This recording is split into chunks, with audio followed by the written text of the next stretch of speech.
नया खबर लेके आया हूँ। जो खबर ये आसाम ये भारतवर्ष का है। आसाम में अभी 2026 में विधानसभा इलेक्शन होने वाला है। ये इलेक्शन का कुछ नया नया खबर लेके आया हूँ।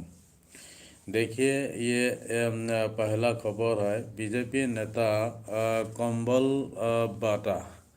कंबल बांटते समय कोई मुस्लिम देखा। बीजेपी नेता ने मुस्लिम भागो भागो, तुम लोग मेरा वोटर्स नहीं है, ऐसा बोल के इनको ये भगाओ भाई। कंबल इनको कंबल नहीं मुस्लिम बांटेंगे, ये तो लोगों मुस्लिम को है। कंबल नहीं हमारे दिया। वोटर्स ही नहीं सिर्फ है। जो बीजेपी इनको का भगाइए। है कौन कौन है आप? वो चलिए चलिए, उठिए उठिए, बीजेपी तुरंत उठ ये जाइए। सपोर्ट करने वाला को अब देखिए, कंबल कल से यही चल रहा है। और ये दे आवाज दिया है। किसकी है जो ये बोल ये रहे हैं? न्यूज़ सुखबीर सनिया सिंह शर्मा जोनापुरिया। जानते हैं नाम ना का कौन है भैया? एक इनको भगाओ भाई। एंकर ने इनको कंबल नहीं बांटेंगे, ये कवरेज तो किया। मुस्लिम और है। ये हमारे न्यूज़ में वोटर्स ही ये नहीं है। सनिया शर्मा इनको भगाइए। एंकर कौन क्या कौन है आप? कुछ चलिए बोला, चलिए, आप लोग उठिए उठिए, देखिए। तुरंत उठ स्क्रीन में जाइए। देखने के बाद अब आप देखिए, लोग कल से अपना यही अपना चल राय रहा है। कमेंट बॉक्स में और ये बताएं। आवाज किसकी है जो और ये जो बोल जो रहे नया हैं? है मेरा चैनल को सुखबीर सिंह सब्सक्राइब कर दीजिए। जोनापुरिया। मेरा चैनल को जानते लाइक हैं ना कौन शेयर है भैया? करना इनको मत भगाओ भाई। भूलिएगा। देखिए इनको स्क्रीन में। कंबल नहीं बांटेंगे, ये तो मुस्लिम है। हमारे वोटर्स ही नहीं है। इनको भगाइए। कौन कौन है आप? चलिए चलिए, उठिए उठिए, तुरंत उठ जाइए। अब देखिए, कल से यही चल रहा है। और ये आवाज किसकी है जो ये बोल रहे हैं? सुखबीर सिंह जोनापुरिया। जानते हैं ना कौन है भैया?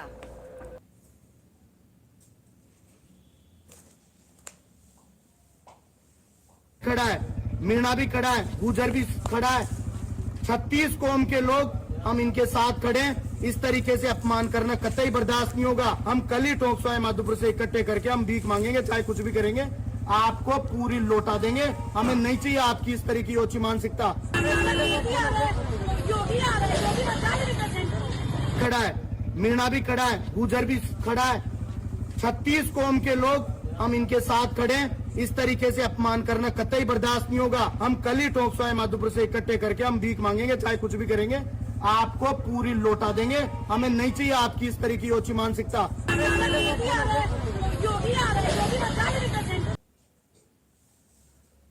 इनको भगाओ भाई। इनको कंबल नहीं बांटेंगे, ये तो मुस्लिम है। हमारे वोटर्स ही नहीं है। इनको भगाइए। कौन कौन है आप? चलिए चलिए, उठिए उठिए, तुरंत उठ जाइए। अब देखिए, कल से यही चल रहा है। और ये आवाज किसकी है जो ये बोल रहे हैं? सुखबीर सिंह जोनापुरिया।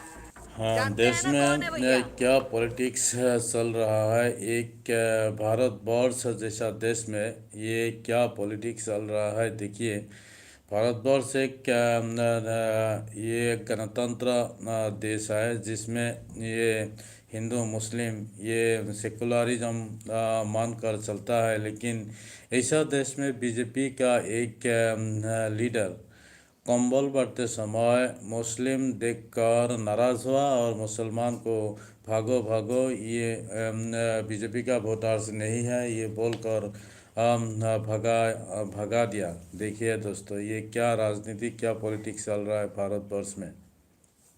इनको भगाओ भाई। इनको कंबल नहीं बांटेंगे, ये तो मुस्लिम है। हमारे वोटर्स ही नहीं है। इनको भगाइए। कौन कौन है आप? चलिए चलिए, उठिए उठिए, तुरंत उठ जाइए। इसके बाद और एक अब देखिए, कल से जानकारी है। यही चल रहा देखिए, है। और ये आवाज नफरत किसकी है जो ये करते बोल रहे करते हैं? सुखबीर सिंह नफरतियों ने जोनापुरिया। राहुल जानते गांधी हैं ना का कौन है भैया? पुतला जलाते हुए खुद ही आग में जल रहा है। देखिए दोस्तों, ये जो राहुल गांधी है, राहुल गांधी का पुतला जलाते समय ये खुद ही ये आग में जल रहा है। देखिए दोस्तों, ये नफरतियों का नफरत ये अनलिमिटेड हुआ है। नफरत क्रॉस पार हुआ है, सीमा पार हुआ है। इसीलिए ये जो नफरती है, राहुल गांधी का पुतला बनाकर जलाते समय ये आग में खुद ही जल रहा। देखिए दोस्तों, देखने के बाद अपना अपना राय कमेंट बॉक्स में लिखिए। जो जो नया है मेरा चैनल को सब्सक्राइब कर दीजिए। देखते रहिए स्क्रीन में।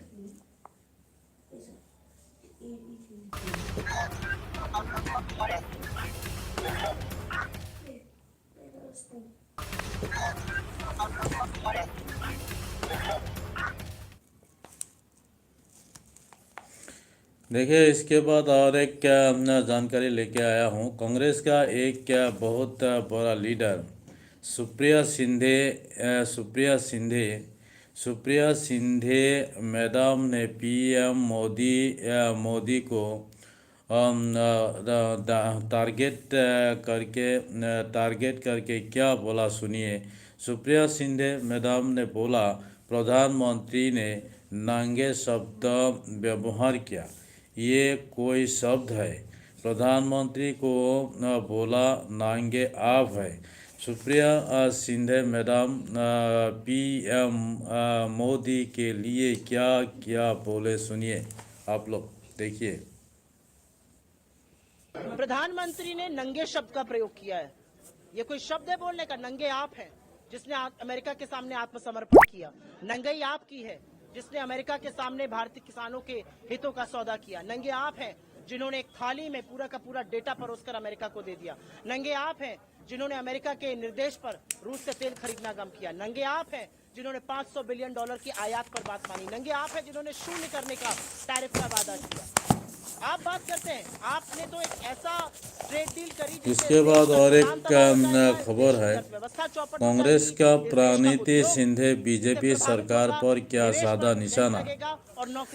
कांग्रेस का प्रणीति शिंदे बीजेपी सरकार पर क्या साधा निशाना। संसद में प्रणीति शिंदे की भाषण सुनकर पीएम मोदी का पसीना निकाल गए। मणिपुर में जो कुछ हुआ और जो कुछ हो रहा है, इसको लेकर प्रधानमंत्री कब माफी मांगेंगे। मणिपुर में जो कुछ हुआ और जो कुछ हो रहा है, इसको लेकर प्रधानमंत्री कब माफी मांगेंगे।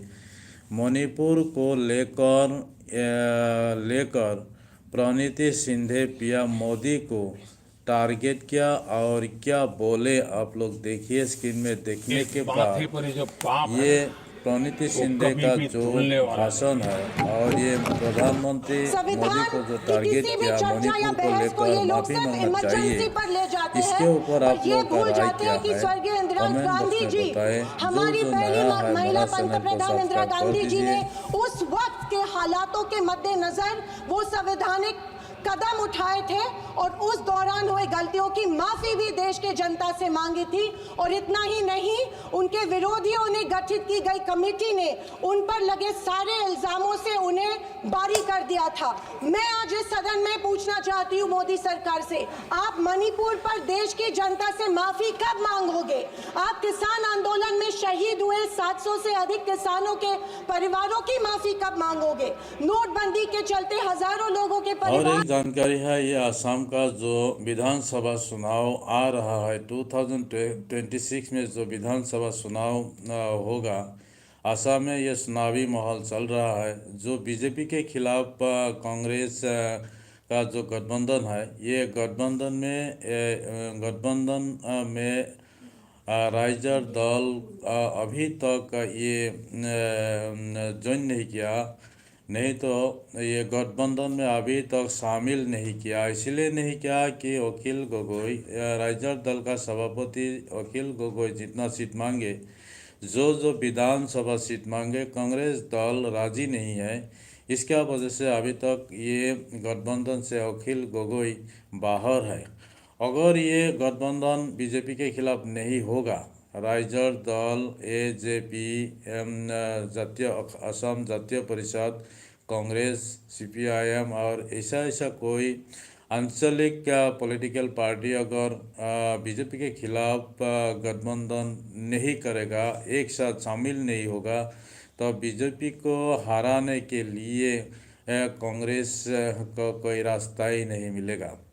ये अगर गठबंधन अगर नहीं होगा, कांग्रेस का अलायंस अगर नहीं होगा, तो असम में कांग्रेस को 126 सीट में से 20 सीट मिलना मुश्किल होगा।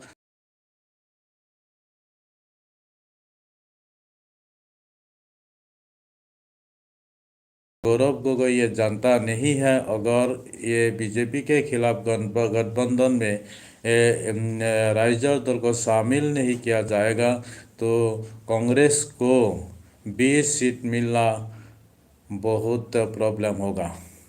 देखिए ये जो बीजेपी है, बीजेपी आसाम में 10 साल से सरकार चला रहा है और बीजेपी आसाम में बहुत मजबूत तरीक़ा से पॉलिटिक्स कर रहा है। बीजेपी को हराने के लिए कांग्रेस को बहुत मजबूत तरीक़ा से गठबंधन करना पड़ेगा, अलायंस करना पड़ेगा छोटा बड़ा सब दलों से। लेकिन गौरव गोगोई अगर ये नहीं करेगा तो गौरव गोगोई को ये बीजेपी को हराना इतना आसान नहीं होगा। आप लोग देखिए दोस्तों, ये जो खबर है सुनकर आप लोगों का कैसा लगा, अपना अपना राय कमेंट बॉक्स में बताएं। जो नया है मेरा चैनल को सब्सक्राइब कर दीजिए, लाइक शेयर करना मत भूलिएगा।